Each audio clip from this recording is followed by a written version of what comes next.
जय हिंद साथियों। आज हम एक और एंट्रेंस एग्जाम की बात करने वाले हैं जो वास्तव में बहुत ही पॉपुलर एंट्रेंस एग्जाम है। जी हाँ, वो नवोदय है। वो है हमारा नवोदय का एंट्रेंस एग्जाम।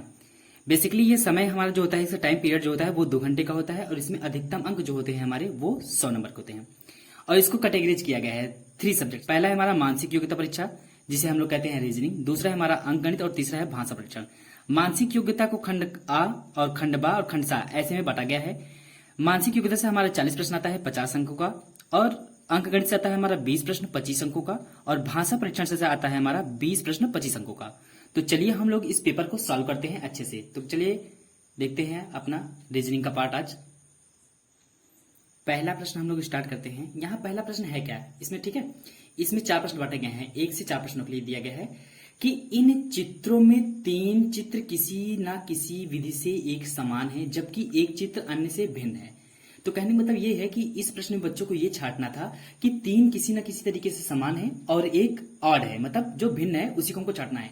अगर बच्चों को समझने के लिए बात की जाए तो देखो इसमें क्या है, पहले वाले प्रश्न में TIC, देखो इसमें भी TIC दिख रहा होगा, इसमें भी TIC दिख रहा, TIC दिख रहा होगा, इसमें भी TIC दिख रहा होगा, लेकिन जो ऑप्शन हमारा C है इसमें TIC नहीं दिख रहा है। तो इसका मतलब सही ऑप्शन जो हो जाएगा हमारा ऑप्शन, इसका आंसर ऑप्शन C, ठीक है।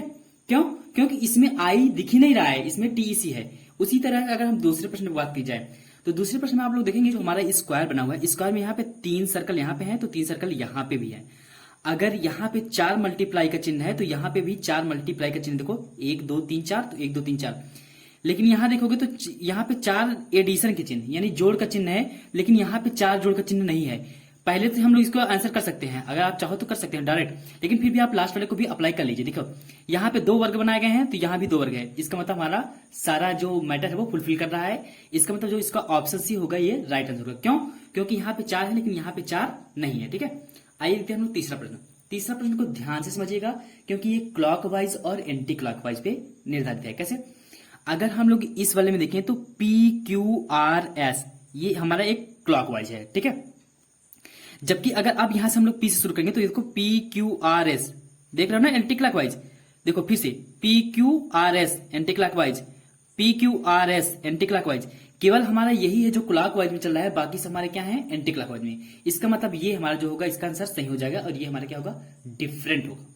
प्रश्न देखो बच्चे, चौथा प्रश्न में क्या है, यहाँ पे एक सर्कल है, यहाँ पे एक सर्कल है, यहाँ पे एक सर्कल है और यहाँ पे एक ट्रायंगल है, और ट्रायंगल का नुकीला भाग जो है वो सेंटर की तरफ है। किधर है? सेंटर की तरफ है। वैसे ही देखो यहाँ भी 1 2 3, इसका भी जो ट्रायंगल है वो नुकीले तरफ है, ठीक है, सेंटर की तरफ है। यहाँ भी 3 सर्कल है, 3 गोले हैं छोटे छोटे, लेकिन ये जो इसका त्रिभुज है, त्रिभुज का जो नुकीला भाग है वो कहां पे है? सेंटर की तरफ है। लेकिन अगर इस फिगर में बात की जाए तो यहाँ पे 3 सर्कल हैं तो 3 छोटे छोटे गोले हैं, लेकिन इसका नुकीला जो भाग है वो कोने शीर्ष पे धसा हुआ है। इसका मतलब ये जो होगा इसका हमारा आंसर होगा, मतलब ये इन तीनों से क्या है डिफरेंट है। आइए देखते हैं अपना नेक्स्ट प्रश्न। पांचवा प्रश्न है हमारा। देखो प्रश्न चलो 5 से जो 8 तक है ये सारे ये कंबाइन करके दिया है कि एक बच्चा पढ़े तो आराम से उसी टाइप के 4 प्रश्न सॉल्व करे, ठीक है। रीजनिंग में ऐसे ही 4-4 का ग्रुपिंग करके दिया है। इसमें क्या करना है कि आपको एग्जैक्ट हूबहू देखना है कि ये जो हमारा प्रश्न चित्र है सेम टू सेम पहला दूसरा तीसरे चौथे में कौन एकदम सेम टू सेम मिल रहा है। अगर आप ध्यान से बच्चे अगर ऑप्शन C को देखेंगे, कौन सा ऑप्शन C को देखेंगे तो एकदम सेम टू सेम दिख रहा है। कैसे पहचानेंगे आप लोग? चलो देखो, अगर हम लोग इसके चिन्ह पे बात करें मिडिल में तो पहले प्लस है माइनस है माइनस है प्लस है, तो यहां भी देखो प्लस है माइनस है माइनस है प्लस है। इसी तरह से देख सकते थे। अगर इसी तरह से आप लोग देखते हैं तो कहीं पे ऐसे मिल ही नहीं रहा है तो हम इसी तरीके से भी छाट सकते थे, या फिर आप ऑब्जर्व खुद भी कर सकते हैं। ये बहुत ही सिंपल सा प्रश्न है कि केवल एग्जैक्ट सेम टू सेम ऐसे ही ढूंढना है। उसी तरह अगर हम इसको बात करेंगे छठवें में तो छठवें में देखेंगे कि इसमें 2 क्रॉस है और 4 जो बॉक्स है उसमें 4-4 पॉइंट है। ऐसा किसमें है जिसमें 2 ही क्रॉस हैं? इसमें आप अगर देखोगे ना इसमें 3 क्रॉस है, 1 क्रॉस 2 क्रॉस 3 क्रॉस। इसमें देखोगे तो 1 क्रॉस 2 क्रॉस 3 क्रॉस, इसमें देखोगे तो 1 क्रॉस 2 क्रॉस 3 क्रॉस, जबकि केवल एक ही ऑप्शन जो है हमारा 1 क्रॉस 2 क्रॉस है। यानी इसका भी ऑप्शन C जो होगा हमारा एकदम एग्जैक्ट होगा, मतलब हूबहू इसी जैसा मिल रहा है, ठीक है। देखेंगे तो चित्र आप खुद ही मैच कर सकते हैं अच्छे से, ठीक है। वीडियो को पॉज करके मिला सकते हैं आप लोग। अगर 7वें प्रश्न की बात की जाए एकदम हूबहू देखना है, ठीक है। 7वां प्रश्न अगर आप C को देखेंगे तो एकदम हूबहू मिल रहा है, इसको आप सेल्फ करिएगा, ठीक है। अगर 8वें प्रश्न की बात की जाए तो मैं कुछ आपको सिखा देता हूं। देखिए आपके पास ना कुछ ट्रिक होनी चाहिए, कुछ ट्रिक मतलब कि कोई ऐसी चीज पकड़िए इस चित्र में जो पहले से ही एक दो चित्र को अलग कर दे। जैसे कि अगर मैं इस पॉइंट को बात करूंगा, जहां पे नीचे पॉइंट होना चाहिए, पॉइंट नीचे यहां पे है, यहां पे, यहां पे है, यानी ये वाला फिगर तो पहले से ही गायब हो गया। दूसरा, अगर इस नुकीले भाग की वजह जिसमें केवल एक कलर है, तो इधर साइड किसमें है, केवल एक साइड ये है, तो यानी ये वाला बचा है और हमारा ये वाला बचा है। अगर अब हम लोग ध्यान से देखेंगे कि डी वाला, अगर डी वाला आप जब पहले डी वाला इस प्रश्न चित्र से मिला लीजिए, फिर सी वाला मिला लीजिए, जो मिलता है वही हमारा हो जाएगा। तो इसका ऑप्शन जो डी होगा वो हमारा राइट होगा। आइए देखते हैं अपना नेक्स्ट प्रश्न। देखो नेक्स्ट प्रश्न जो हमारा 9वां है, इस प्रश्न में करना क्या है, ये 9वें, 10वें, 11वें और 12वें इस प्रश्न में करना क्या है समझ लो बच्चों। इसमें यह करना है कि आपको एक ऐसा सेटलमेंट करना है इन चारों ऑप्शनों में से जो इस फिगर को पूर्ण कर दे। क्या कर दे, पूर्ण कर दे, मतलब एग्जैक्ट हूबहू इसी तरह मिल जाए। ठीक है, तो अगर आप इसके ऑप्शन डी को मैच कराएंगे, अगर फिलअप करेंगे ना, तो ये जो फिगर होगी हमारी वो क्या हो जाएगी, पूर्ण हो जाएगी। तो इसका ऑप्शन डी जो होगा वो सही जवाब होगा। अगर 10वें प्रश्न की बात की जाए तो देखो, अच्छा एक ट्रिक भी होता है कि कैसे इसको मिलान की जाए। अगर आप पेंसिल लिए होते ना तो आपको मैं यहाँ पे मिला के दिखा देता। ठीक है, आप लोग इसको खुद ही करिएगा, बाकी मैं आपको आंसर बता दिया हूं। ठीक है, अगर 10वें प्रश्न में देखेंगे तो क्या है, पहले गुणा प्लस माइनस भाग, गुणा प्लस माइनस भाग, बीच में एक सर्कल है, तो ऐसे देखिए गुणा प्लस माइनस भाग, गुणा प्लस माइनस भाग, कहां दिख रहा है गुणा प्लस माइनस भाग, गुणा प्लस माइनस भाग नहीं दिखा, भाग माइनस दिख रहा है, गुणा प्लस माइनस भाग हाँ दिख रहा है, यानी ऑप्शन बी इसका सही जवाब हो जाएगा। अगर आप एक ग्राफ की बात करेंगे, देखो एक सर्कल तो ऐसे बन जाएगा, ऐसे करके ऐसे बन जाएगा, और साथ ही साथ यहां पे भी बनेगा, उसके में 2 डॉट होगा। तो ऐसे अगर आप फिगर देखेंगे तो केवल ऑप्शन बी में ही बन रहा है, यानी इसका ऑप्शन बी जो होगा इसका राइट आंसर होगा। अगर 12वें प्रश्न की बात की जाए तो यहाँ पे एक लाइन होना चाहिए, ठीक है, और ये इसको मिलर रहना चाहिए और ऐसे होना चाहिए। इस तरीका का अगर आप फिगर देखेंगे तो कहां पे दिखाई दे रहा है, ये जो ऑप्शन सी है अपना, ये इसका राइट जवाब हो जाएगा। ठीक है, तो आइए देखते हैं अपना अगला प्रश्न। अब देखिए इन प्रश्नों में क्या करना है, इन प्रश्नों में आपको ना फिगर को ऑब्जर्व करना है कि मतलब इनका मूवमेंट कैसे हो रहा है। जिस तरीके से मूवमेंट हो रहा है उसी तरीके से आप इसके नेक्स्ट पैटर्न को चेंज देखेंगे कि इसमें क्या फिलअप किया जाएगा। देखो पहले ये एरो जो है हमारा ऊपर वाला है, ये ऐसे है, इसको क्या किया मैंने, एंटी क्लॉकवाइज 90 डिग्री घुमा दिया, फिर इसको मैंने 90 डिग्री इधर घुमा दिया, यानी अब जब इसको 90 डिग्री घुमाएंगे तो एरो इधर साइड हो जाएगा, यानी इसका जो ऑप्शन सी होगा इसका सही जवाब होगा। क्या होगा, ऑप्शन सी। ठीक है, इसको भी 90 डिग्री एंटी क्लॉकवाइज घुमा देंगे। अब यहां देखो पहले एक ऐसे बना हुआ था, इसमें एक ये वाला पार्ट जोड़ दिएगा। ठीक है, अब क्या हुआ, ये वाला पार्ट एक ही है लेकिन ये अपना जगह चेंज किया, लेकिन ये पार्ट 2 आ गया, यानी अब पक्का पक्का ये वाला जो पार्ट होगा हमारा ऊपर होगा और ये वाला पार्ट अब 3 हो जाएंगे। इसमें कैसा है, ऐसा है। तो अगर आप देखेंगे तो ऑप्शन बी में ऐसा है कि ये वाला पार्ट हमारा 3 हो गया और बाकी ये हमारा 1 है, यानी ऑप्शन बी इसका सही जवाब होगा। अगर 15वें प्रश्न की बात करें तो 15वें प्रश्न में देखेंगे तो हम लोग एक एरो है, फिर एक एरो और लास्ट में एक डमरू का आकार का नीचे आ गया। ठीक है, फिर एक एरो ऊपर, डमरू का आकार नीचे, और एक एरो नीचे। याद रखिएगा जब एरो ऊपर था तो डमरू का आकार कहां था, नीचे था। इसका मतलब अगर अब एक एरो नीचे आया तो डमरू का आकार कहां होगा, ऊपर होगा। अगर आप ऑप्शन बी को देखेंगे तो एकदम सेम से मिल जाएगा, अगर एरो नीचे आया तो डमरू कहां जाएगा, ऊपर। ठीक है, तो ऑप्शन बी इसका सही जवाब होगा। इसको देखिएगा ध्यान से, ये थोड़ा सा लॉजिकल है। लॉजिकल क्या है, इसमें किया क्या है, ये एक एक पैटर्न को ना आगे किया है। कैसे किया है, देखो इस वाले को देखो, मैं आपको पेन से समझा दे रहा हूं। यहां पे समझ में आती है, इसको ना ये थोड़ा सा ऊपर कर दिया, ठीक है, ये इधर गया और ये इसको ऊपर कर दिया। अब देखिए स्टेप बाय स्टेप, अगर इसको ऊपर किया तो ये वाला बीच में चला गया, ये वाला ऊपर चला गया और ये वाला कहां जाएगा, जस्ट नीचे। केवल 3 ही चीज है ना, ये इसको रिप्लेस किया, ये इसको रिप्लेस किया, तो ये कहां चला गया, नीचे। इसी तरह से रिप्लेस होते हुए अब यहां डाटा हम लोग रिप्लेस करेंगे, ये बीच में जाएगा और ये कहां जाएगा, ऊपर जाएगा। तो स्टार वाला कहां जाएगा, नीचे। स्टार वाला नीचे जाएगा, ये ऊपर जाएगा और ये इसके ऊपर जाएगा। स्टार वाला नीचे कहां है, स्टार वाला नीचे केवल एक ही जगह है, वो है ऑप्शन बी। इसका सही जवाब होगा ऑप्शन बी। तो अपना अगला प्रश्न देखते हैं जो कि हमारा 17वां प्रश्न है। इसमें आपको ना बस ये देखना है कि इनके इस वाले चित्र और इस वाले चित्र के बीच में क्या सिमिलरिटीज दिख रही हैं, वही सिमिलरिटीज आपको इसमें भी देखना है। तो ये मत भूलिएगा, बस देखिए बस क्या क्या सिमिलरिटीज हैं कि इसमें क्या हुआ तो इसमें क्या हुआ, इसमें क्या हुआ। इसमें देखेंगे तो ये जो एरो था ये इधर चला है और ये सर्कल इधर चला गया, मतलब इसके दोनों छोर आपस में बदल रहे हैं। तो पक्का पक्का इसके भी दोनों छोर आपस में बदलेंगे ना। देखिए कहां पे है, ये वाला भाग ऊपर होना चाहिए, ये वाला भाग नीचे होना चाहिए। ध्यान से देखिए, क्या पहले में है ऐसा, नहीं, एरो कहीं, एरो ऊपर होना चाहिए, एरो उल्टा, उल्टा एरो कहां पे है, देखो यहां पे दिख रहा है और यहां पे दिख रहा है। क्या इसके नीचे भी वही है? हाँ ठीक है, लेकिन अब देखो ये जो गोला होना चाहिए इधर होना चाहिए और ये वाला भाग हमारा इधर साइड होना चाहिए, तो ये केवल ऑप्शन सी में दिख रहा है, तो इसका ऑप्शन सी जो होगा वो राइट आंसर होगा। ठीक है, अगर 18वें वाले प्रश्न में देखें तो 18वें वाले प्रश्न में क्या है, एक सर्कल है, इसमें 2 लाइनें हैं, तो इसमें क्या किया, इस लाइनों को ना वो प्लस बना दिया और प्लस बनाने के बाद 4 क्या कर दिया, 4 तो छोटा छोटा सर्कल कर दिया, पॉइंट कर दिया। इसी तरीके से यहाँ पे अब एक स्क्वायर है, स्क्वायर में भी एक प्लस हो जाएगा, तो स्क्वायर में प्लस कहाँ पे कहाँ पे दिख रहा है, एक यहाँ पे दिख रहा है, यहाँ पे भी दिख रहा है, यहाँ पे भी दिख रहा है, यहाँ पे भी दिख रहा है। ठीक है, तो ये हो गया। लेकिन अब देखेंगे इसमें 4 छोटे छोटे पॉइंट होना चाहिए और वो भी बीच में उसकी स्पेस होना चाहिए, तो ऐसा केवल हमारा एक ही फिगर दिख रहा है, वो कहाँ पे है, देखो बोलो जल्दी बोलिए, ये है ऑप्शन सी। क्या है, ऑप्शन सी। इसमें तो एक तो पहले इस प्लस बना गया और 4 गोला गोला चाहिए, यहाँ पे सर्कल था तो सर्कल की तरह थोड़े थोड़े, यहाँ पे स्क्वायर है तो स्क्वायर जैसा छोटा छोटा गोला बना दिया। ठीक है, ये देखिएगा, ये बहुत इंपॉर्टेंट है, ये एकदम एग्जैक्ट आंसर है, बच्चे इसको मिला भी सकते हैं, एक एक प्रश्न का जवाब एकदम सही होगा। ठीक है, 19वां अगर प्रश्न की बात करें, देखिए ये एक स्टार बनाया गया है, स्टार के जो अंदर जो ब्लैंक पार्ट है ना, वही पार्ट यहाँ पे निकाल दिया, लेकिन ब्लैंक को हटा दिया गया है। यहाँ पे क्या बना है, एक खष्टभुज बन रहा है, 6 भुजाओं वाली एक आकृति बन रही है, उसी को उसने यहाँ पे फाड़ दिया है। लेकिन अगर इस ट्रिंगल के अंदर देखें तो एक उल्टा ट्रिंगल बना हुआ है और उसको पेंट किया है, यानी अब हमारा जो इसके अंदर आएगा उल्टा ट्रिंगल तो होगा, उल्टा ट्रिंगल तो होगा, लेकिन वो पेंट नहीं होगा। तो उल्टा ट्रिंगल कहां दिख रहा है, यहां पे दिख रहा है, यानी ऑप्शन बी इसका सही जवाब होगा। अगर 20वें प्रश्न की बात करें, पहले बी था, फिर बी का उल्टा ही आ गया, यानी बी तो था ही साथ इसका उल्टा हो गया।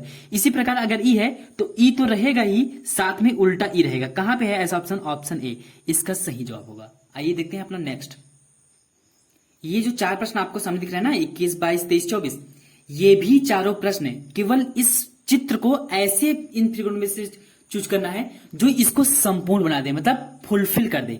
तो बताइए इसमें ऐसा कौन सा इसका कटा हुआ भाग जोड़ दें कि ये पूरा हो जाए। अगर आप ध्यान से देखोगे ना कि ऑप्शन बी को, अगर आप ऑप्शन बी को इसमें अटैच करोगे ना तो ये एक पूरा सर्कल बन जाएगा। ठीक है, उसी तरीके से 22वें को देखेंगे आप। ठीक है, किसको देखेंगे, 22वें। तो 22वें में आपको ऑप्शन एक डी दिख रहा है, क्या क्या ऑप्शन डी एकदम एग्जैक्ट मैच करेगा? जी हाँ, ऑप्शन डी इसका सही जवाब होगा। अगर आप ऑप्शन डी को इसमें फिलअप कर देंगे ना तो ये पूरा पूरा भर जाएगा। देखो समझने के लिए मैं बता दे रहा हूं, फिर से सुन लीजिए। मतलब इसमें आपको फिलअप करना है कि इसको ऐसे करके ऐसे करना है, इस तरीके से फिगर बनाना है। देखो कहां से दिख रहा है, ऐसे ऐसे फिगर देखेंगे तो आप यही भी दिख रहा है। ठीक है, यही चीज है। अब अगर आप 23वें प्रश्न को देखेंगे तो 23वें में ऐसा कौन सा चीज जोड़ दिया जाए कि ये पूरा फिलअप हो जाए, तो केवल ऑप्शन सी। ऑप्शन सी देखिए, ध्यान से देखिए, अभी आपको एकदम फिगर दिखा दे रहा हूं मैं। ये देखिए, मैं इसको नीचे से अटैच कर दे रहा हूं।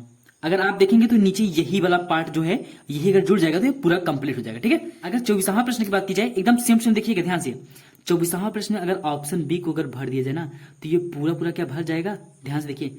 जी हाँ, बिल्कुल इसका राइट जवाब क्या होगा, ऑप्शन बी। तो देखते हैं अपना नेक्स्ट प्रश्न।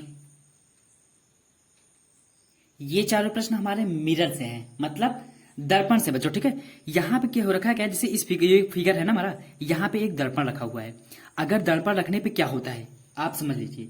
होता क्या है, जो लेफ्ट साइड रहता है वो राइट साइड हो जाता है, और जो राइट साइड रहता है वो क्या होता है, लेफ्ट। हिंदी में समझ लीजिए, दाहिने वाला बायां चला जाता है और बाएं वाला दाएं चला जाता है, मतलब इसका उल्टा। मतलब ये इधर चलाएगा और ये इधर चलाएगा। देखिए कहां पे ऐसे मिल रहा है। ठीक है, ध्यान से अगर आप देखेंगे तो ये दोनों फिगर सेम दिख रहे हैं, लेकिन देखिए माइनर सा मिस्टेक है, बच्चे यही पे बहुत गलती की होंगी। ये इसका सही जवाब होगा, और ये देखो ये भी सेम मिल रहा होगा, लेकिन ध्यान से देखिए यहाँ पे ऊपर लाइन कर दिया है, जबकि इस फिगर में ऐसा कोई भी लाइन नहीं है, इसलिए ऑप्शन सी इसका सही जवाब होगा। अगर आप इसको देखेंगे तो क्या होगा, गोला और जो क्रॉस नहीं है वो इधर साइड आ जाएंगे। तो गोला क्रॉस कहां पाया है, केवल एक ही प्रश्न है, वो क्या है, ऑप्शन ए। ऑप्शन ए में देखेंगे तो गोला क्रॉस कहां आ गया है, आगे आ गया है, और ये दोनों कहां चले गए, पीछे। ये इसका सही जवाब हो जाएगा। इसी तरीके से ये देखिए, ये जो दोनों एरोज है ना, ये पीछे चल जाएंगे और ये दोनों आगे आ जाएंगे। तो यानी पहले उल्टा वाला त्रिभुज, फिर सीधा वाला त्रिभुज, फिर उल्टा वाला एरो, फिर सीधा वाला एरो। ऐसा कहां दिख रहा है, पहले उल्टा वाला आप त्रिभुज ढूंढिए आगे, उल्टा वाला त्रिभुज केवल आगे यही दिख रहा है और कहीं पर नहीं दिख रहा है, इसका मतलब यही जवाब हो जाएगा, राइट। मतलब अगर आप एक से भी डिफाइन कर ले रहे हैं तो इसका टिक मार दीजिए, एकदम एक्यूरेट नहीं होगा। ठीक है, आगे BEND। अब इसका उल्टा आप ही सोचिए, दर्पण में देखेंगे तो डी पहले उल्टा आएगा, DA आएगा, उल्टा N आएगा, ये बिल्कुल आएगा, E का उल्टा ऐसे होगा, B का उल्टा, यानी इसका ये जवाब जो होगा सही जवाब होगा। ठीक है, तो नेक्स्ट प्रश्न देखते हैं हम लोग अपना। जी हाँ, ये चारों प्रश्न बच्चों के लिए टफ से थोड़े होने वाले हैं, क्योंकि बच्चा का माइंड ना इतना काम तो नहीं करता है मेरे हिसाब से। फिर भी कुछ तो है, कुछ ट्रिक है जिससे आप कर सकते हैं। जैसे कि अगर 29वां प्रश्न देखा जाए, इसमें क्या है, पेपर कटिंग है, ठीक है। इसमें एक दिया गया है कि एक सर्कल जैसा पेपर है, मतलब एक गोलाकार पेपर है, उसको किस तरीके से फोल्ड किया गया है। पहले ऐसे फोल्ड किया गया, फिर इसको और मोड़ दिया गया, फिर इसमें 3 छेद किया गया, ठीक है। देखो मैं इसको एक करके दिखा दे रहा हूं आपको। जैसे कि आप देख रहे होंगे स्क्रीन पे कि ये देखिए, ये एक सर्कलाकार है, ठीक है। इसको पहले क्या किया, उसने ऐसे मोड़ दिया। चलो मैं भी इसे मोड़ लेता हूं। ऐसे मोड़ने के बाद उसने क्या किया, इसको एक बारी और ऐसे मोड़ दिया, ठीक है। आप देख रहे होंगे ना कि इस तरीके से चित्र बन रहा होगा दूसरे चित्र में, ठीक है। लेकिन इसके बाद उसने क्या किया है, इसके बाद उसने ना यहां पे 3 गोला कर दिया है, मतलब एक गोला, ठीक है, ये एक गोला बना लिए, 2 गोला, 3 गोला, सॉरी पड़ गया, मैं फिर भी दिखा दे रहा हूं। यहां पे एक सर्कल बनाया, एक सर्कल यहां पे, एक सर्कल यहां पे। आप ऐसे भी समझ सकते हैं कि अगर यहाँ पे अगर 3 सर्कल बना हुआ है, पक्का पक्का अगर ये 4 फोल्ड में हुआ है ना, तो 3 चौक 12 सर्कल होना चाहिए। तो आपको 12 सर्कल छोटे छोटे किसमें दिख रहे हैं, केवल ऑप्शन बी। इसका ऑप्शन बी सही जवाब होगा। आप देखना भी चाहते हैं तो देख लिए, देखिए इसको खोल दे रहा हूं मैं। इसको अगर खोल देंगे तो ध्यान से देखेंगे, 1 2 3 यहां पे दिखाई नहीं दे रहा है, देखो छेद छेद दिखाई दे रहे हैं ना, यही 12 सर्कल हो जाएंगे, ठीक है। ओके, इधर से देखिए ये 12 दिखाई दे रहे होंगे आप, तो इसका ऑप्शन बी इसका सही जवाब होगा। अगर क्वेश्चन नंबर अगर तीसरा देखें तो इसमें भी एक वर्गाकार क्या है हमारा, एक है, देखो वर्गाकार पेपर है। फिर इसको क्या किया, इसने एक बार ऐसे फोल्ड कर लिया है, ठीक है। चलो फोल्ड कर लिया, फोल्ड करने के बाद इसने एक बार ऐसे फोल्ड कर लिया है, ठीक है। उसके बाद किया क्या है, इसने नीचे से 2 बार छोटे से कट किया है। क्या किया है, छोटा सा कट, मैं आपको दिखा दे रहा हूं। एक छोटा सा ऐसे कट किया, चलो कट कर दे रहा हूं, और एक छोटा सा ऐसे कट कर दिया, कट कर लिया। कट करने के बाद इसको जो कटा हुआ भाग है उसको निकाल दीजिए, ठीक है। निकालने के बाद अब इसको बस खोल दीजिए बस। अगर आप इसको खोलेंगे तो देखेंगे कि इस तरीके का चित्र, ठीक है, इस तरीके का चित्र कहां पे दिख रहा है, तो आप ध्यान से देखिए आप ऑप्शन, ठीक है। तीसरा प्रश्न है हमारा, तो इस तरीके का चित्र ऑप्शन सी में दिख रहा है। कहां दिख रहा है, ऑप्शन सी, तो इसका ऑप्शन सी राइट जवाब होगा। इसी तरीके से आप इसको भी कर सकते हैं, ठीक है। तो जो 31वां प्रश्न है, इसको देखो यहां पे मोड़ा गया, फिर ऐसे मोड़ा गया, इसी तरीके से मोड़ मोड़ के कहां गया, ठीक है। तो इसका सही जवाब क्या होगा बताइए। आप देखेंगे तो ध्यान से देखेंगे तो ऊपर क्या होना चाहिए, 2 बार कटा हुआ है, नीचे भी 2 बार कटा हुआ है, मिलके कुछ बना हुआ है। सोचिए, थोड़ा सा दिमाग लगाइए, नहीं देख रहे हैं, अरे यार आपको दिखा दे रहा हूं कटे पे, देखिए ये पेपर है हमारा। पेपर को पहले एक बार इसने ऐसे मोड़ लिया, ये तो इजी है हमारा। पेपर को एक बार ऐसे मोड़ लिया, ठीक है। फिर एक बार इसको ऐसे फोल्ड किया, फोल्ड करने के बाद उसने 2 बारी, सॉरी सीजर्स कहां गया, देखिए इसने क्या किया है, 2 जगह पे थोड़ा सा कट किया है। एक इधर साइड कर लो, एक इधर साइड कर लो, एक छोड़, देखो ऐसे कर लिया, ऐसे कर लिया, एक इधर साइड कर ले रहा हूं मैं, ऐसे कर लिया, ऐसे कर लिया, ठीक है। अब इस कटे हुए भाग को मैं क्या कर रहा हूं, निकाल ले रहा हूं, ठीक है। चलो निकाल ले रहा हूं। अब इसको खोल दीजिए। अगर आप खोलने के बाद देखेंगे तो ऐसा कहां पे दिखाई दे रहा है, इस तरीके का फिगर, इस तरीके का फिगर कहां दिखाई दे रहा है बताइए। तो इसका जो जवाब होगा वो होगा ऑप्शन बी। जी हां, ऑप्शन बी क्या दिख रहा है ऐसे, बोलिए, बीच में भी आएगा, देखिए ध्यान से देखिए, ऐसे बीच में भी होना चाहिए, ठीक है। तो इसका जो सही जवाब होगा हमारा, मेरे हिसाब से ऑप्शन बी ही सही जवाब होगा, ठीक है। चलिए देखते हैं अपना नेक्स्ट प्रश्न। नेक्स्ट प्रश्न है हमारा क्या, इसी तरीके का है एक फिगर, ठीक है। एक पेपर है, पेपर को उसने मोड़ा, मोड़ने के बाद एक और परत किया, ठीक है। इसके बाद इसने इसको इस तरीके से मोड़ दिया, उसके बाद उसने केवल एक कटअप किया, बस एक लाइन, ठीक है। तो एक लाइन में काट दे रहा हूं, ऐसे काटने के बाद इसको खोल दीजिए। अगर आप इसको खोलेंगे तो देखिए इस तरीके से एक कटअप यहां लगा हुआ है, कहां लगा हुआ है, देखिए दिखा रहा हूं मैं आपको। एक कटअप यहां पे दिखेगा, एक कटअप यहां दिखेगा, एक कटा यहां दिखा हुआ है हमको, एक कटा यहां दिखा है। इस तरीके का केवल एक ही फिगर है, वो है हमारा ऑप्शन ए, ठीक है। इसका सही जवाब होगा ऑप्शन ए। आइए देखते हैं नेक्स्ट प्रश्न। इसमें इंस्ट्रक्शन आप पढ़ लीजिएगा, ये बेहद ही आसान प्रश्न है। 33 नंबर प्रश्न, प्रश्न संख्या 34, प्रश्न संख्या 35 और प्रश्न संख्या 36। इसमें करना क्या है बच्चों, केवल सिमिलर शब्द है। इन जो इसमें 3 पार्ट है ना, इनको ऐड कर दो, मतलब जोड़ दो। इनको जब आप जोड़ दोगे ना, तो ये जो ऑप्शन बी आपको दिख रहा है, ये इसका सही जवाब हो जाएगा। मतलब इन तीनों फिगर को अटैच करने पर ये वाला फिगर हमारा मिलेगा। अगर आप चारों को मैच करेंगे ना, तो ये ऑप्शन ए मिलेगा। आपको दिखाई नहीं दे रहा होगा, लेकिन ध्यान से देखिए, ये जो हमारे जो नहीं है पंचभुज है, ये देखो ये इधर से बन गया है ये वाला पंचभुज, और ये इधर से बन गया पंचभुज, और ये दो ट्रिंगल है, एक ट्रिंगल हमारा यहाँ पे है, मतलब एक त्रिभुज हमारा यहाँ पे है और एक त्रिभुज हमारा यहाँ पे है, यानी ऑप्शन ए इसका सही जवाब होगा। ठीक है, अगर 35 नंबर प्रश्न की बात करें, देखो एक तो ये हमारा जो आयत है ये हमारा आयत हो गया, और ये वाला त्रिभुज और ये वाला त्रिभुज देखो अटैच करके यहाँ यहाँ बन गया है, तो यानी इसका भी ऑप्शन ए सही जवाब होगा। और 36 नंबर का तो ऑप्शन ए एकदम कोई भी बच्चा सही भी कर सकता है। ठीक है, ये देखिए एक प्रश्न है थोड़ा सा, ये 31 वाला प्रश्न, 31 वाले का जवाब होगा सी। क्यों? वो पेपर काटने में थोड़ा सा प्रॉब्लम हो गया था। देखिए अगर ये इंटरनली काटा है, पक्का पक्का ये दोनों अटैच करेंगे, मतलब इधर से भी एक साइड बन जाएगा, इधर से भी एक साइड बन जाएगा, और इधर भी बन जाएगा एक, और इधर भी बन जाएगा, यानी बीच में 4 कहां दिखाई दे रहे हैं, तो ऑप्शन सी, इसका सही जवाब होगा ऑप्शन सी। ये प्रश्न बेहद ही आसान है। ठीक है, ये 37 वाला प्रश्न, 38, 39 और 40 वाला प्रश्न। क्यों? इसमें बच्चों को ना केवल ऑब्जर्वेंस देखा गया है कि बच्चा ऑब्जर्व कर ले रहा है नहीं ठीक से।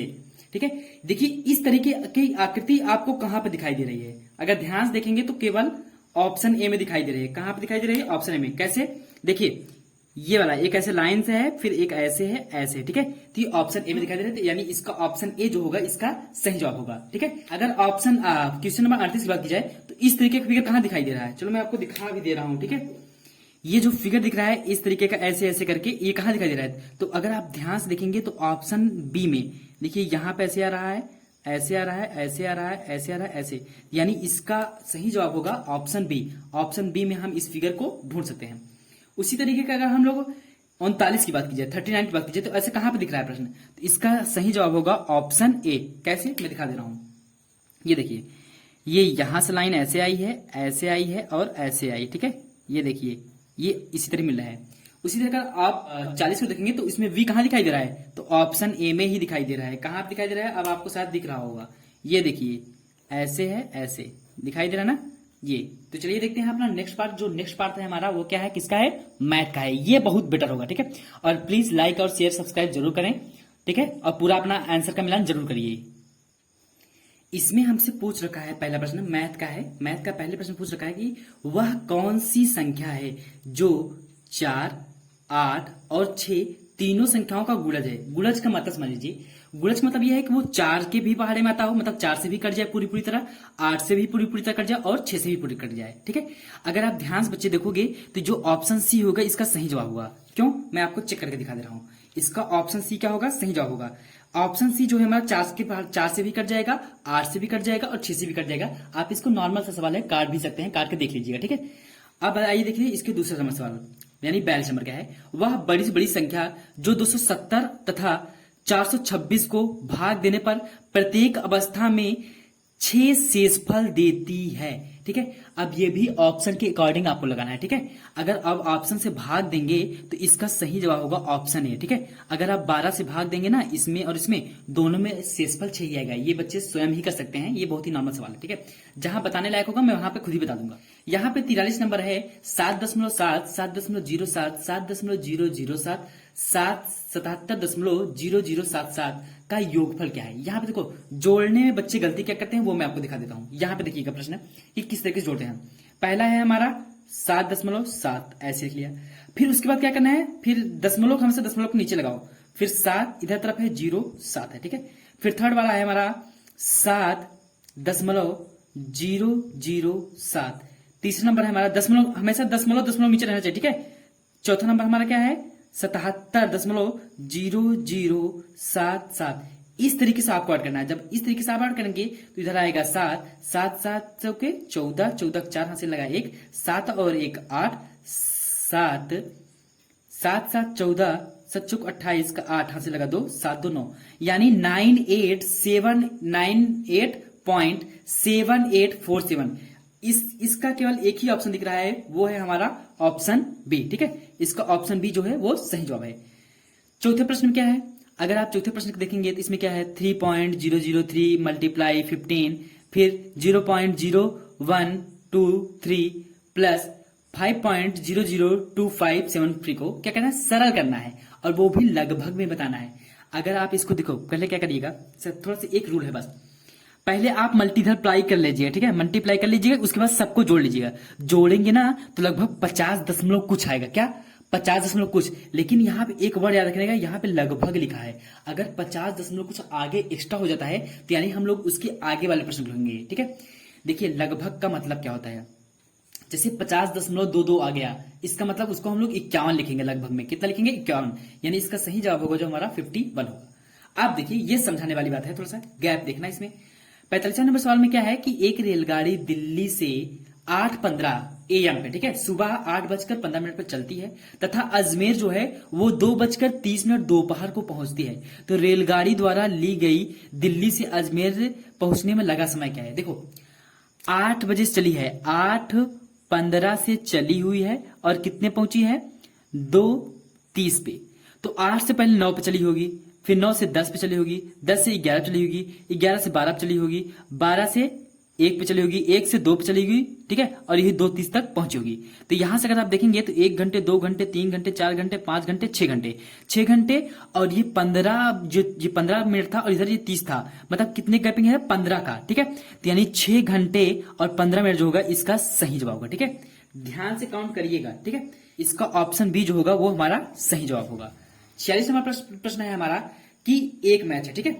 46 नंबर प्रश्न क्या है कि एक मैच का कुल आधा घंटा चलता है, ठीक है। एक मैच कुल आधा घंटा चलता है, आधा घंटा कितना मतलब, यानी कि आधा घंटा मतलब होता है 30 मिनट, कितना 30 मिनट आधा घंटा चलता है। मैच के समय का 1/10वां भाग, मैच के समय कितना है 30 मिनट, तो 30 मिनट का 1/10वां भाग, ठीक है, 1/10वां भाग टाइम आउट के लिए चला जाता है। तो यही टाइम आउट का समय पूछा था। जब 30 का 1/10 निकालेंगे तो 10 तिहाई 30 और 3 कम 3, यानी कि 3 मिनट इसका सही जवाब होगा, 3 मिनट इसका सही जवाब होगा, ठीक है। अब यहां पे देखिए ये थोड़ा सा करने लायक सवाल है, इसको यहां पे कर लेते हैं, ठीक है। ध्यान से देखिएगा, यहां पे है x/25, ठीक है, बराबर है 196/x। इसमें करना क्या है आपको बच्चों, तिर्यक गुणा करना है और x का मान निकालना है। यहां पे बोला ना x का मान निकालना है, तो इसका मल्टीप्लाई जब करेंगे आप, गुणा करेंगे तो x का गुणा कितना हो जाएगा x² बराबर 196, इधर पहले से ही लिखा हुआ है, मल्टीप्लाई करना है आपको 25 से। अभी आप मल्टीप्लाई मत करिए, मल्टीप्लाई करके आप अपना टाइम खराब करेंगे। इससे अच्छा ये है कि डायरेक्ट इसको हटाओ यहां से। अगर x बराबर करेंगे आप तो ये जब स्क्वायर बराबर उधर जाएगा तो इसे करनी दे देगा, ठीक है। करनी दे देगा तो करनी के अंदर कितना हो जाएगा 196 और मल्टीप्लाई 25, ठीक है। अब ये बताओ बच्चा कि 196 किसका वर्ग होता है, या फिर 196 का वर्गमूल क्या होगा 14 होगा, 14 में 196 मल्टीप्लाई 25 किसका वर्ग होता है 5 का, या फिर 25 का वर्गमूल आप निकाल लीजिए, 5 का होता है ना, 5 5 25, तो ये हो गया, यानी x बराबर आ गया हमारा 14 गुणते 5, यानी कि 14 पंचे कितना होता है 70। तो 70 ऑप्शन बी में दिख रहा है, इसका यानी सही जवाब होगा ऑप्शन बी। 48 नंबर सवाल है, ये भी अच्छा लायक है हमारा। एक वस्तु जो है हमारा 7500 में खरीदा जाता है और 8400 रुपए में बेचा जाता है, तो लगभग प्रतिशत बताना है, ठीक है, लाभ प्रतिशत, सॉरी कितना क्या बताना है, लाभ प्रतिशत क्या होगा। अगर आप देखोगे कि 7500 से 8400 बेच रहा है, यानी अगर कोई वस्तु हमारा अगर 7500 का है, ठीक है, 7500 का है और कितने का लाभ कमाया 7500 से 8400 के बीच में वो 900 लाभ कमाया है, कितना 900। इसको प्रतिशत बदलने के लिए 100 का मल्टीप्लाई कर लेंगे, 1 0 से 2 0 कटा, 1 0 से 2 0 कटा, ठीक है, 25 तिया 75 और इसको काटेंगे कितने बार जाएगा, ठीक है, 25 तिया सॉरी कितना है 7500 का इसमें 500 5 900, ठीक है, यहाँ सही करेक्ट है, ठीक है, ओके। ये हो गया हमारा 25 तिया 75, इसको काटेंगे तो 25 तिया 75 और कितना आएगा 25 तिया 75 500 150, 25 छक्का 150। अब बचा हमारा 36/3, और जब 36 में हम लोग 3 से भाग देंगे तो आएगा हमारा 12, यानी 12%। ऑप्शन सी इसका सही जवाब होगा। फिर से सुन लीजिए मैंने इसमें क्या किया, पहले था हमारा 7500, ठीक है, तो 7500 से अब ये हमारा वैल्यू जो हो गया वो 8400 हो गया। तो यहां से हम देखेंगे कितना बढ़ा, हमारा 900 फायदा हुआ। ये तो हमारा रुपए में 900 फायदा हुआ, कितने किसमें रुपए में। हमको इसको प्रतिशत देखना है, तो कैसे क्या करेंगे 7500 का 900 कितना प्रतिशत है, तो इसलिए 7500 को मैंने नीचे लिखा, 900 को ऊपर, और प्रतिशत बदलने के लिए 100 का मल्टीप्लाई किया, इसको सॉल्व किया तो हमारा 12% आया। 49 में हमारा कि एक रेडियो उसके अंकित मूल्य से के 3/4 कितने 3/4 में खरीदता है तथा इसे अंकित मूल्य से 20% अधिक पर बेचता है, तो ए का प्रतिशत लाभ बताओ। देखो यहां पे कुछ वैल्यू देना ही है। अगर मैं मान लू कि अंकित मूल्य उसका 100 रुपए है, कितना है 100 रुपए है, ठीक है, नॉर्मल बना। फिर उसने बोला कि अंकित मूल्य के 3/4 में खरीदता है, तो जो आदमी खरीदता है, जो ए है हमारा, जो रेडियो खरीदता है, अंकित मूल्य मान लीजिए मैंने कितना है माना है मैंने 100 रुपए है, उसका 3/4 यानी 100 का अगर 3/4 निकालेंगे आप, 100 का काटेंगे 25 जाएगा और 25 नहीं 75, यानी कि ए ने इसे कितने में खरीदा, 75 रुपए में। ठीक है, अगर इसने 75 रुपए में खरीदा और बाद में बोल रहा है कि इसे अंकित मूल्य पर 20% अधिक बेचता है। अंकित मूल्य कितना हमारा था, 100। 100 का 20% निकालेंगे, अगर आप 100 का 20% निकालेंगे कितना आएगा, 100 कैंसिल हो जाएगा, यानी 20 ही आएगा हमारा। ठीक है, 100 का 20% कितना आएगा, 20 ही आएगा। तो यानी कि अगर हमारा 100 का था उसमें 20% अधिक के लिए तो यानी 120 का बेचा। आप सोचिए, आप उसने 75 का खरीद कर 120 में बेचा, कितना फायदा कमाया। अगर आप 75 से यहां काउंट करेंगे तो 45 का फायदा कमाया। ठीक है, लेकिन वो 45 रुपए में नहीं पूछ रहा है, वो प्रतिशत में पूछ रहा है। तो हम चेक करेंगे कि 75 का 45 कितना प्रतिशत है, प्रतिशत बदलने 100 का मल्टीप्लाई, तो 25 तिया 75, 25 चौका 100, इसको जब 3 से काटेंगे तो ये 15 बच जाएगा, 15 तिया 45, तो 15 चौके 60, यानी 60% इसका सही जवाब होगा। ये लास्ट वाला देखिए, इसे भी आप सॉल्व कर लीजिएगा, फिर भी मैं बता दे रहा हूं थोड़ा सा घंटे के रूप में। निम्नलिखित व्यंजक का पूर्ण संख्या में निकटतम मान, देखो निकटतम मान पूछा है, मैं बोल रहा हूं ना कि अगर 51 दशमलव कुछ आए तो उसे 52 कर देना, अगर 100 दशमलव कुछ आए तो उसे 101 कर देना। उसी तरीके से जब आप इसको सॉल्व करेंगे ना तो इसका जो सही जवाब होगा ऑप्शन सी आएगा। क्या आएगा, ऑप्शन सी। ये लगभग 17,819 आएगा, तो लगभग इसके करीब में हो जाएगा। इसका सही जवाब होगा जो होगा वो क्या होगा, 17,821। ठीक है, तो आइए देखते हैं अपना नेक्स्ट प्रश्न। एक राशि 16 वर्ष में साधारण ब्याज से दुगनी हो जाती है, वार्षिक दर होगी। ठीक है, यहां पर रेट पूछा हुआ है। ठीक है, मान लीजिए मेरे पास 1 रुपए था। ठीक है, ठीक है, 1 रुपए था, अब ये कितना हो गया हमारा, दोगुना हो गया। दोगुना मतलब 2 रुपए हो गया, पहले 1 था अब दुगुना हो गया। लेकिन समय कितना है, 16 वर्ष में, याद रखिएगा समय हमारा कितना है, 16 वर्ष में ये दोगुना हुआ है। ठीक है, तो इसका एक फार्मूला होता है एसआई बराबर, क्या होता है, एसआई बराबर होता है PRT अपान में 100 होता है। ठीक है, PRT अपान में क्या होता है, 100 होता है। तो अगर हमको यहां से रेट निकालना है तो R बराबर निकालेंगे, क्या हो जाएगा, R बराबर हो जाएगा हमारा SI, ठीक है, इंटू 100 अपान में PT। बस यही इसका बस वैल्यू रख दीजिए, यही आपका आंसर हो जाएगा। फिर भी मैं आपको दिखा दे रहा हूं, देखो एसआई क्या होगा। अच्छा ये बताइए, अगर मेरे पास 1 रुपए था, अब ये हमारा 2 रुपए हो गया, तो ब्याज कितने का मिलेगा, 1 रुपए से 2 रुपए हो रहा है, यानी ब्याज हमको 1 का मिल रहा है। तो यानी एसआई हमारा हो गया 1। ठीक है, चलो यहीं पे अलग कलर से कर दे रहा हूं ताकि दिखता रहे आपको। यानी एसआई की वैल्यू जो हो गई हमारी हो गई 1 हो गया, मल्टीप्लाई 100 है तो 100 बटे में पी मतलब मूलधन है हमारा। मूलधन कितना है हमारा, पहले 1 रुपया था तो 1 लिख दिया, मल्टीप्लाई अब कितना हो जा रहा है, टी समय कितना लग रहा है, 16 वर्ष, 16, यानी 100 एक कम करेंगे तो 100 ही आएगा, और बटे में आ जाएगा हमारा 16 कम 16। और जब 100 में 16 से भाग देंगे ना तो 6 सही 1/4 आएगा इसका, यानी 6 सही 1/4 इसका सही जवाब होगा। ठीक है, अभी देखो 52 नंबर प्रश्न, इंटरेस्टिंग सवाल और बहुत ही मजेदार सवाल है। ये प्रश्न क्या कह रहा है कि यदि एक समकोण त्रिभुज की 2 लंबवत भुजाएं, समकोण त्रिभुज मतलब एक समकोण त्रिभुज है, यहां पे देखिए समकोण त्रिभुज मतलब इसका एक कोण 90 का है, इसकी 2 जो लंबवत भुजाएं हैं, ये वाली भुजा और ये वाली भुजा, एक को मान लिया उसने 5 सेमी है और दूसरा है 12 सेमी। तो बोला है कि इसका परिमाप क्या होता है कि तीनों भुजाओं के योग, मतलब इसका भुजा इसका भुजा इसका, लेकिन आपको इसको निकालना है। ठीक है, इसको निकालना है। तो यहां पे करना क्या है आपको, ये देखिए कि ये जो हमारा है 5 12 है, तो ये कर्ण का फॉर्मूला होता है कि कर्ण का स्क्वायर बराबर लंब का स्क्वायर प्लस आधार का स्क्वायर। लेकिन मैं आपको बता दूं ट्रिपलेट होता है 5 12 और 13, यानी जो हमारा कर्ण की वैल्यू हो गई, जब इसको सॉल्व करेंगे ना तो यहां पे आएगा 13। तो 12 13 और 5 को जब आप जोड़ेंगे तो 12 24 24 6 कितना होता है 30, यानी इसका परिमाप जो होगा हमारा 30, यानी ऑप्शन डी इसका सही जवाब होगा। 53 नंबर देखिए, केवल ये प्रश्न बहुत ही बेहद ही आसान है, केवल ऑब्जर्व करने वाला था। देखो बच्चा 154 में ना उसने 18 का मल्टीप्लाई किया तो 2772 आया। अब यही इसका उल्टा कर दे रहा है, 2772 में जब आप लोग 18 से भाग देंगे तो कितना आएगा हमारा, 154 नहीं आएगा ना। तो पक्का पक्का ये तो पता चल गया कि जब इसमें भाग देगा तो 154 आएगा हमारा, ये इसमें तो कोई शक नहीं है।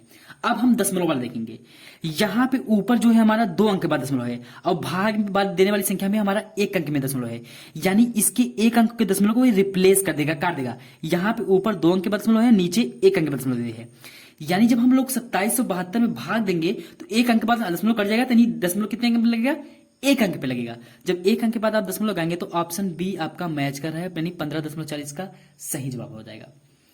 54 में क्या है कि एक क्रिकेट के खिलाड़ी की 24 पारियों में रनों का औसत 28 रन था, मतलब ऐसे एक पारी दो पारी ऐसे खेलता गया, सब में 28-28 रन था। उसने बोला कि 25वीं पारी में कितने रन बनाए ताकि औसत अब 29 हो जाए। देखो अगर 28 पारी खेला था उसने, ठीक है, 24 पारी खेला तो उसने 28-28 रन बनाया, ठीक है।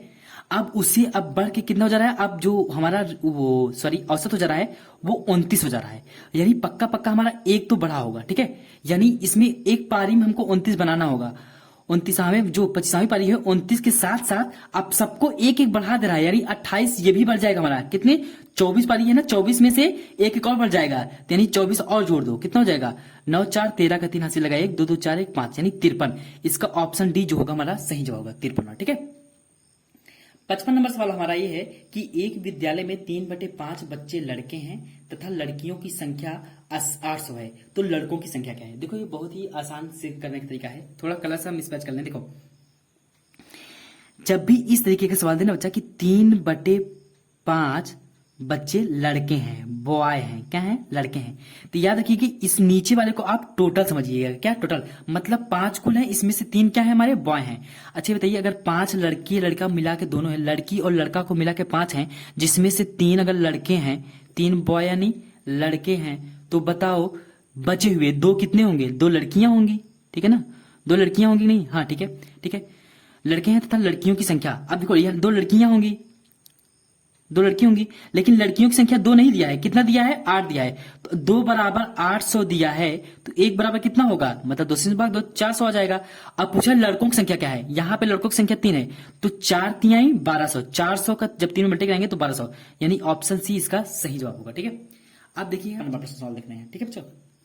यहाँ लिखा है कि 2,02,000 अंकों में लिखो। ये तो बहुत ही बेसिक सवाल है, फिर भी बच्चों को लिखने के लिए मैं बता दे रहा हूँ कैसे होगा कि आप इससे पहले ना 2 लाख लिखेंगे, तो 2 लाख कैसे लिखेंगे, 2 लिखेंगे, उसके पीछे 5 zero, 1 zero 2 zero 3 zero 4 zero 5 zero, उसके बाद 2,000 लिखिए, कितना लिखा जाएगा 2,000, इसी तरीके से लिखोगे ना आप, बस इसको आप जोड़ दीजिए 0 0 0 2 0 2। अगर आप ये ऑप्शन मिलाएंगे तो ऑप्शन सी आपका मैच कर रहा है, यानी इसका सही जवाब होगा ऑप्शन सी। 57 नंबर प्रश्न है हमारा कि 6 अंकों की छोटी छोटी संख्या तथा 4 अंकों की बड़ी से बड़ी संख्या में अंतर क्या होगा। 6 अंकों की बड़ी बड़ी संख्या लिख लेते हैं, 6 अंकों की बड़ी से बड़ी संख्या लिखना है ना आपको, 6 अंकों की छोटी छोटी कहा है, तो आप पहले 1 लिख लीजिए, उसके बाद 5 जीरो लगा दीजिए, ठीक है, कितने 5 जीरो। उसके बाद कहा है 4 अंकों की छोटी छोटी, 4 अंकों की बड़ी से बड़ी संख्या, तो 4 अंकों की बड़ी बड़ी संख्या कैसी होगी, 4 थी 9, यानी 4 बार 9 लिखना है। इसी बीच अंतर पूछा है नहीं, घटा दीजिए। अब जब घटाएंगे क्या गया, ये इसको हासिल देगा तो यहाँ 10 हो जाएगा, 10 में से 9 गया, 10 में से 9 गया 1, 9 में से 9 गया 0, 9 में से 9 गया 0, 9 में से 9 गया 0, यहां बचा कितना 9। इस तरीके का ऑप्शन आपको ध्यान से देखिए तो ऑप्शन सी में दिख रहा है, यानी ऑप्शन सी इसका सही जवाब होगा। ये देखिए ये करने लायक सवाल है, कर सकते हैं आप। देखिए पहले आप इसको सॉल्व करेंगे पूरा ब्रैकेट के अंदर सॉल्व करेंगे, उसके बाद सब काम करेंगे, ठीक है। देखिए सक्षम 42 और 13 जोड़ लीजिए, ठीक है, यानी 3 मल्टीप्लाई के अंदर 42 प्लस 13 हो जाएगा। इसी तरीके से भाग करेंगे, उसके बाद 11 तिया का 33 हो जाएगा, ब्रैकेट में 33 हो जाएगा, ये हो जाएगा 4 दूनी के 8 और 12 में से 8 गया यानी 4 बचेगा, ठीक है, ये हो गया। और यहाँ पे माइनस चिन्ह है तो माइनस चिन्ह लगा लीजिए। देखिए इसको जोड़ेंगे 3 2 5 हो जाएगा, 4 1 5 हो जाएगा, मल्टीप्लाई यहाँ 3 है 3 और भागे है 33 है 33, -4 है -4। इसको पहले मल्टीप्लाई कर लीजिए, 55 3 कितना हो जाएगा, पहले मल्टीप्लाई करेंगे क्योंकि ब्रैकेट से टू रो है, ठीक है। 3 5 15 5 से लगाए, 3 5 15 1 16 165 और भागे 33 और -4, ठीक है।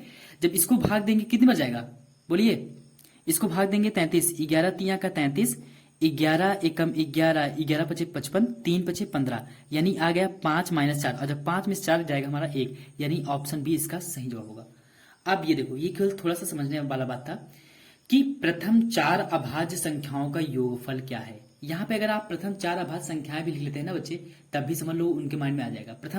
प्रथम जो अभाज्य संख्या शुरू होता है ना हमारा, वो 2 से शुरू होता है। पहला हमारा अभाज्य संख्या 2 हो जाएगा, दूसरा हो जाएगा 3, तीसरा हो जाएगा हमारा 5, चौथा हो जाएगा हमारा 7। अभाज्य संख्या उसे कहते हैं जो खुद से कटे और एक से कटे, जो स्वयं से कटे और एक से कटे, और जिसका केवल एक ही फैक्टर, 2 ही फैक्टर हो, वो क्या हो जाएगा हमारा अभाज्य संख्या। अब इसका एडिशन पूछा, मतलब जोड़ पूछा है, योगफल तो जोड़ देंगे। अगर आप इसको जोड़ेंगे तो ये आएगा 17, ठीक है। 7 5 12, 12 3 15, 15 2 17, इसका सही जवाब होगा 17। 60वां और मैथ का लास्ट वाला प्रश्न क्या है, 12 सही 1/16 का दशमलव समतुल्य क्या है। जब भी इस प्रकार का प्रश्न है ना, इसको आप प्रॉपर फ्रैक्शन में बदल लिए। बहुत सारे बच्चे ना प्रॉपर फ्रैक्शन में बदल लेते हैं कि 12 और 16 का मल्टीप्लाई करते हैं, फिर इसको एक जोड़ के तब बटा 16 से भाग देते हैं। ऐसे मत करिएगा आप। 12 लिखा है ना, आप 12 ऐसे लिख लीजिए, ठीक है। उसके बाद क्या करिए, 1/16 लिखा है ना, यानी आप 1 में 16 से भाग दे दीजिए। पहले आप पॉइंट लेंगे, जीरो हो जाएगा। तब भी इससे कम है तो भाग नहीं दे पाएंगे, तो एक जीरो बढ़ाएंगे तो यहां भी जीरो हो जाएगा। 16 छक्का 96, यानी 100 में से जब 96 जाएगा कितना बचेगा, 4। अगर आप 10 देखो 12 लिखा है दशमलव अगर 06, केवल इतने से ही मैच कराजिए। कहां पे मिला है कि 12.06, तो 12.06 केवल एक ही ऑप्शन दिख रहा है, वो है ऑप्शन सी। इसका ऑप्शन सी सही जवाब होगा। अब बात आती है पैटर्न 3 यानी पार्ट 3 जो है हमारा हिंदी का। तो चलिए हिंदी वाला पढ़ते हैं हम लोग। इस खंड में ना बच्चों यहाँ पे 4 अनुच्छेद दिए गए हैं, अनुच्छेद 1, अनुच्छेद 2, ऐसे 2 और दिया गया है। और एक अनुच्छेद से ना आपको 5-5 प्रश्न सॉल्व करना था। हिंदी में केवल मात्र 20 प्रश्न थे, वो भी 4 अनुच्छेदों में इन्होंने सिमटा दिया है, ठीक है। एक अनुच्छेद पढ़िए और 5 प्रश्नों का जवाब दीजिए। अनुच्छेद में पढ़ रहा हूँ, थोड़ा सा स्पीड में पढ़ूंगा, आप लोग पॉज करके अच्छे से पढ़ लीजिएगा, स्क्रीन को रोक के। क्या आपने रस्साकसी खेल खेला है? यह एक रोचक खेल है। रस्साकसी का खेल खेलने के लिए आपको कुछ खुली जगह, एक लंबी एवं मजबूत रस्सी और खिलाड़ियों की 2 टीमों की आवश्यकता होती है। खेल तभी रोचक होगा जब दोनों टीम बराबर मजबूत होंगी, ठीक है। दोनों टीमों के बीच एक रेखा खींच दी जाती है। जो टीम खींची जाती है और बीच की रेखा को पार करने के वो बाध्य कर दी जाती है, खेल हार जाती है। यानी जो टीम उस बाध्य रेखा को अगर पार कर जाती है वो हार जाती है। टीम के सबसे शक्तिशाली सदस्य को चाहिए कि वह रस्साकसी के अंतिम छोर पे, कहां पे, अंतिम छोर पर मजबूती से पकड़े रहे और टीम को संगठित होकर रस्सी को खींचना चाहिए। खेलने के स्थान से पत्थरों को साफ कर देना चाहिए, अन्यथा उससे चोट लग सकती है। तो इसको पहला प्रश्न ये है कि रस्साकसी है। अब बताइए आप, बहुत सिंपल सवाल प्रश्न है, रस्साकसी क्या है? रस्साकसी जो है हमारा एक युद्ध है, एक रस्सी है, एक खेल है, एक लड़ाई है। जी हाँ, एक खेल है। क्या है? रस्साकसी हमारा एक है। रस्साकसी में हम क्या करते हैं? मुक्केबाजी करते हैं, छुपा छुपाई करते हैं, रस्सी खींचते हैं, बल्लेबाजी और गेंदबाजी करते हैं। अरे यार, रस्साकसी की रस्सी खींचते हैं, रस्साकसी ना। 63 नंबर क्या है हमारा? रस्सी के अंतिम छोर को पकड़ने वाला टीम का क्या होना चाहिए? अभी भी पढ़ा था हमने ना, रस्साकसी की टीम के सबसे शक्तिशाली व्यक्ति को, क्या शक्तिशाली व्यक्ति कहां होना चाहिए? अंतिम छोर पर। तो यानी सबसे शक्तिशाली, यानी ऑप्शन सी इसका जो क्या होगा, सही जवाब होगा। यानी पहले का भी जो ऑप्शन होगा सी होगा, दूसरे का ऑप्शन सी होगा और तीसरे का भी ऑप्शन सी होगा। 64 नंबर सवाल है हमारा कि टीम जो कि बीच की रेखा के पार खींच ली जाती है। मतलब जैसे देखिए, कोई अगर अपोजिट वाली टीम को अगर खींच लेता है टीम को रेखा के बाद से, तो वो क्या हो जाएगा? वो टीम हार जाएगी, ठीक है। जो खिंचा जाती है, बोल रहे ना, जो बीच की रेखा के ऊपर खींच ली जाती है, जो मतलब अपने तरफ दूसरी तरफ खींचा जाए, तो यानी वो टीम क्या हो जाती है? हार जाती है। यहाँ देखिएगा थोड़ा सा है, यहाँ पे विजय भी ऑप्शन है, बच्चे थोड़ा सा कंफ्यूज हो सकते थे वहां पे, ठीक है, लेकिन यहाँ पे सही जवाब क्या होगा? हार जाती है। 65 नंबर सवाल है हमारा कि संगठित शब्द का अर्थ क्या है? संगठित मतलब एकत्र होना, साथ साथ। यानी इसका ऑप्शन ए जो होगा वो सही जवाब होगा। उसी तरीके से हमारा अनुच्छेद दूसरा क्या है? शरीर का भार कम करने के लिए, स्वस्थ भार बनाए रखने के लिए केवल 2 साधारण नियम हैं। पहला यह कि वे हैं कि कम वसा और शर्करा वाला संतुलित भोजन करना और अधिक व्यायाम करना। भार कम करने के लिए आपको भूखे रहने की कोई आवश्यकता नहीं है। यदि आप चीनी, केक, बिस्कुट कम लें और अधिक फल और सब्जियां खाएं ना, तो पर्याप्त मात्रा में पानी भी पी लें, तो भी आपका शरीर का वजन कम हो जाएगा, ठीक है, और आप अधिक स्वस्थ हो जाओगे। प्रतिदिन सैर के लिए जाएं या साइकिल चलाएं। टेलीविजन देखने या वीडियो गेम खेलने के स्थान पर अधिक सक्रिय रहें। 1 मिनट, ठीक है। तो पहला प्रश्न इसमें क्या बनेगा हमारा कि हम स्वस्थ कैसे रह सकते हैं? तो हम स्वस्थ रह सकते हैं संतुलित भोजन खाकर और व्यायाम करके, ठीक है। नेक्स्ट है हमारा कि भार कम करने के लिए हमें क्या अधिक खाना चाहिए? तो हमें क्या खाना चाहिए? फल और सब्जियां खाना चाहिए। क्या खाना चाहिए? फल और सब्जियां। हमेशा आपको बच्चों प्रश्न जो दे देना है वो इसी अनुच्छेद के अकॉर्डिंग देना है, ठीक है, इसी अनुच्छेद के अकॉर्डिंग। 68 नंबर प्रश्न है हमारा कि स्वस्थ रहने के लिए हमें अधिक पीना चाहिए क्या? पानी। देखो यहाँ पे थोड़ा सा कंफ्यूजन हो सकता था कि फलों का रस भी पीने से हम लोग स्वस्थ रहते हैं, सब्जियों का रस भी पीने से हम लोग स्वस्थ रह सकते हैं, लेकिन अनुच्छेद में पानी की बात किया, ठीक है। तो यहाँ पे पानी इसका सही जवाब होगा, ऑप्शन सी इसका, ठीक है। इसमें ऑप्शन बी होगा, इसमें ऑप्शन सी होगा। 69 नंबर है हमारा कि कौन सा व्यायाम सबके लिए अच्छा है? तो सैर करना और साइकिल चलाना ये सबके लिए अच्छा है। पतंग उड़ाना कोई व्यायाम नहीं है, वीडियो गेम खेलना नहीं, टेलीविजन देखना नहीं, ठीक है। तो तो इसका पहला जवाब जो होगा ऑप्शन ए सही जवाब होगा। 70 नंबर है कि सक्रिय शब्द का विलोम है, तो सक्रिय शब्द का विलोम जो होगा हमारा वो क्या होगा, निष्क्रिय होगा। ठीक है, तो नेक्स्ट हम लोग देखते हैं अब ये दो अनुच्छेद मैं आप लोगों के लिए दे रहा हूं बच्चों। ठीक है, इसको आप लोग वीडियो को पॉज करिएगा और अच्छे से अनुच्छेद 3 और अनुच्छेद को 4 को पढ़कर, यहाँ पे मैंने हालांकि आंसर दे दिया है ताकि आप लोग अपने आंसर का मिलान कर सकते हैं जो लोग परीक्षा दे चुके हैं। ये उन बच्चों के लिए है जो अपना नेक्स्ट ईयर एग्जाम देंगे। ठीक है, उनके लिए क्या है कि आप ये दोनों अनुच्छेद सॉल्व करिएगा और इसका सही जवाब लगाइएगा, देखिए कि मैंने सही लगाया कि नहीं, और आप हमको कमेंट बॉक्स में इसका आंसर जरूर बताइएगा। ठीक है, ओके, तो मिलते हैं आपसे नेक्स्ट वीडियो में। धन्यवाद तब तक के लिए बाय बाय।